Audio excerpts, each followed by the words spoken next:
அங்கே வருதுன்னா நம்ம இங்கே உட்காந்துருக்க முடியாது, துர்நாற்றம். இந்த குழந்தை உடம்பு பூராமே அழுகி அப்படியே செப்டிக் ஆகி அப்படியே துரு துரு துரு துருன்னு கொண்டாந்து நிறுத்தினாங்கம்மா. துணியை எடுப்பானே, துணியை எடுத்தா அந்த குழந்தை தாங்க முடியாமல் அழுகவும் செய்யுது. பார்த்தா உடம்பு பூரா அப்படியே அலண்டு போயிருந்துச்சு, மொத்த உடம்பும். அதே பச்சைப்பை வீட்டில் தான் சொன்னேன், ஒரு பெரிய பாத்திரத்தில் சுடுதண்ணி காய வைங்க அப்படின்னு சொல்லி காய வச்சு இறக்கி கொண்டாந்து வச்சதுக்கப்புறம் ஒரு பெரிய குண்டா, அகலமான குண்டாக்குள்ளே நிற்க வச்சு இந்த பரதேசி அப்படியே கையிலேருந்து அப்படியே வலிச்ச மேலேருந்து கீழே வரைக்கும் தொலியை மொத்தம் கம்ப்ளீட்டாக சத சத சத சத சத சதன்னு அதில் இறங்குச்சு. மொத்த உடம்புல கழுத்துலேருந்து தலை மாத்திரம் தான்ப்பா நல்லா இருக்கு, மீறி இதுலேருந்து ஃபுல்லாகவே அப்படிதான் இருந்தது. மொத்தம் வலிச்சு இறக்குனா ஒரு 10 லிட்டர் சேர்ந்துச்சு. அது ஒரு நோயா சாமி? வலிச்சு கம்ப்ளீட்டாக எடுத்துட்டு சுடுதண்ணியை துணியில் வச்சு நானே வச்ச சுடுதண்ணியோட வச்சு வச்சு வச்சு வச்சு வச்சு ஒத்தனை வச்சு வலிச்சு வலிச்சு வலிச்சு எடுத்து க்ளீன் பண்ணி உடம்பவே சிவியர்னு ஆக்கியாச்சு. தொலி, ஒரிஜினல் தொலி எல்லாம் கம்ப்ளீட்டாக எடுத்தாச்சு. எடுத்துட்டு அதுக்கப்புறம் சிவகுமார்ட்டையும் பச்சை போயிட்டோம், உங்கள் வயலில் இந்த இடத்துல இந்த மூலிகை இருக்கு, எடுத்துகிட்டு வாங்க அப்படின்னு சொன்னேன். எவ்வளோ எடுக்கணும், நாங்கள் எவ்வளோ கிடைச்சாலும் எடுத்துகிட்டு வாங்க அப்படின்னு. அவங்க போய் 1 கிலோவுக்கு பக்கமாக எடுத்துகிட்டு வந்தாங்க. அதை கொண்டு வந்து உடனே அரைச்சி அதை கொதிக்க வச்சு பதம் பண்ணி அதுக்கப்புறம் சுடு தண்ணி வச்சு அந்த குழந்தை உடம்பெல்லாம் மத்தியானத்துக்கு மேலே மறுபடி க்ளீன் பண்ணி அந்த மூலிகையை பதம் பண்ணி ஆற வச்சு அதுக்கப்புறம் அப்படியே மொத்தம் தடவி விட்டு இங்கேயே படுக்க வைங்கம்மான்னு படுக்க வச்சிருந்தேன்.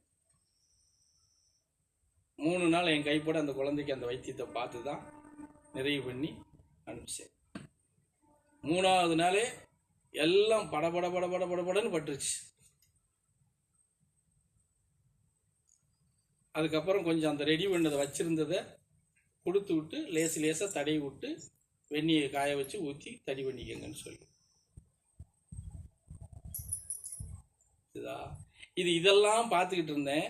இவங்க என்ன பண்ணிட்டாங்க, சிவகுமார் என்ன பண்ணிட்டான், அவங்க கூட இன்னும் ஒரு 5-6 பேர் பக்தர்கள் சேர்ந்துட்டாங்க, ஒரு 6-7 பேர். மேலே வச்சு எதுவும் பேசுறது கிடையாது. கீழே இறங்கி போன உடனே 5000 கொடுங்க, 10,000 கொடுங்க, 50,000 கொடுங்கன்னு இவங்க வசூல் பண்ண ஆரம்பிச்சிட்டாங்க. சாமி கேட்க மாட்டாரு, நாங்கள் தான் கேட்டு வாங்கணும் இப்படின்னு அந்த 13 மாதத்தில் அவங்க கிட்டத்தட்ட 1 கோடி ரூபாய்க்கு மேலே வசூல் பண்ணிட்டாங்க. இந்த சொன்னல இந்த பொண்ணு, அந்த குழந்தையோட தகப்பனார் மிலிட்ரி விஷயத்தெல்லாம் சொன்ன உடனே அவர் பணமெல்லாம் போட்டு விட்டுருக்காரு. இவங்க அந்த குழந்தைகிட்டே 3 லட்ச ரூபா கேட்டிருக்காங்க. 1.5 லட்ச ரூபா கொடுத்துருச்சு, 2 லட்ச ரூபா கொடுத்துருச்சு. அடுத்த மாதம் என் வீட்டுக்காரர் பணம் போட்டு விட்டுருவாரு, நான் தாரேன்னு சொல்லிடுச்சு. அவர் ஏதோ போட்டிருக்காரு, ஒரு 50,000 கொண்டுக்கிட்டு வந்துருச்சு. மத்தியானம் போல் வந்துச்சு, இவங்க இல்லை. மேலே என்கிட்ட வந்து அங்கே இப்படி ஒரு டேபிள் போட்டு சாமி படம் மாத்திரம் தான் வச்சு முன்னாடி ஒரு விளக்கு மாத்திரம் தான் எரியும். அதில் கொண்டாந்து வச்சுட்டு, சாமி நான் 50,000 காணிக்க அங்கே வச்சிருக்கிறேன், மீதி 50,000 நான் அடுத்த வாரத்தில் கொண்டாந்து வச்சிடறேன் சாமிடிச்சு. என்னம்மா சொல்கிற நீ, யாருமா சொன்ன காணிக்க வைக்க சொல்லி அப்படின்னு. சாமி 3 லட்ச ரூபா காணிக்க கேட்டாங்க, நான் 2 லட்ச ரூபா கொடுத்துட்டேன், 1 லட்ச ரூபா தான் இப்போ மொத்தமாக கொடுக்க முடியல சாமி அப்படி. யாருன்னா சிவகுமார் தான் அப்படின்னு. அதுக்கப்புறம் கொஞ்சம் கொஞ்சமாக இப்போ கேட்டால் எல்லாருமே நாங்கள் இவ்வளோ கொடுத்தோம் சாமி, அவ்வளோ கொடுத்தோம் சாமி அப்படின்னு சொல்லிட்டாங்க. நம்ம வாங்க சொல்லலைன்னு சொல்ல முடியுமா? அந்த இடத்துல வாங்கிட்டாங்க.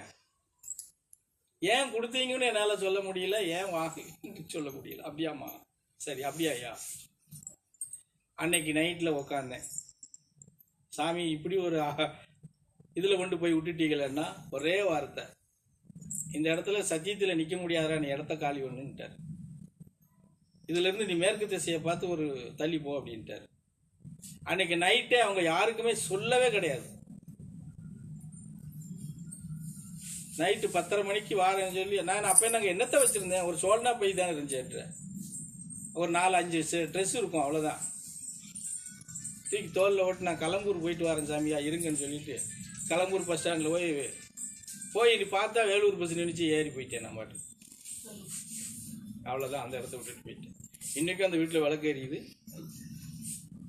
வச்சுட்டு தான் இருக்காங்க. புரிஞ்சதா? கடைசி அந்த சிவகுமார் நிலை என்ன ஆச்சு தெரியுமா? கிட்டத்தட்ட ஒரு 100 ஏக்கரா நிலம் வச்சிருந்தவன் தான் 3 வருஷத்துல 100 ஏக்கரும் காணாம போயிடுச்சு. சோத்துக்கு வழி இல்லாம வேலூர்ல அங்கயா நான் இருக்கிற ஆசிரமத்துக்கு வந்தான், தாடியும் கேடியும் தம்பட்டையுமா. என்னடா இப்படி ஆயிடுச்சுன்னா, சொல்லாம நாங்க வந்து பணத்துக்கு ஆசைப்பட்டு பண்ணணும், இன்னைக்கு நிலை இப்படி ஆயிடுச்சுன்னா ரைட், அதனுடைய பாவத்தை நீ தான் அனுப்பிச்சாகணும். அதுக்கு நான் வழி சொல்ல முடியாது, நீ போயிட்டு வான்னு அனுப்பிச்சிட்டேன். கலம்பூர்ல அந்த ஒரு 13 மாசத்துல எனக்கு ஒரு பாடம் மக்கள் மத்தியில் நான் படிச்சுக்கிட்டேன். அங்கிருந்து தான் நான் வேலூருக்கு போய் காட்பாடி தாலுகாவில் அங்கே போய் உட்காந்து தான் கிட்டத்தட்ட 14 வருஷம் அங்கே நிற்க முடிஞ்சது. அங்கேயும் நான் ஒன்றும் சுகமாக இருந்தேன் ஒரு பக்கம். ஆனால் எதிர்ப்பு இருந்துச்சான்னா எக்கச்சக்கம் இருந்துச்சு, இல்லைன்னா சொல்ல முடியாது. அவங்கள்ட்ட எதிர்ப்பு இருந்துச்சு.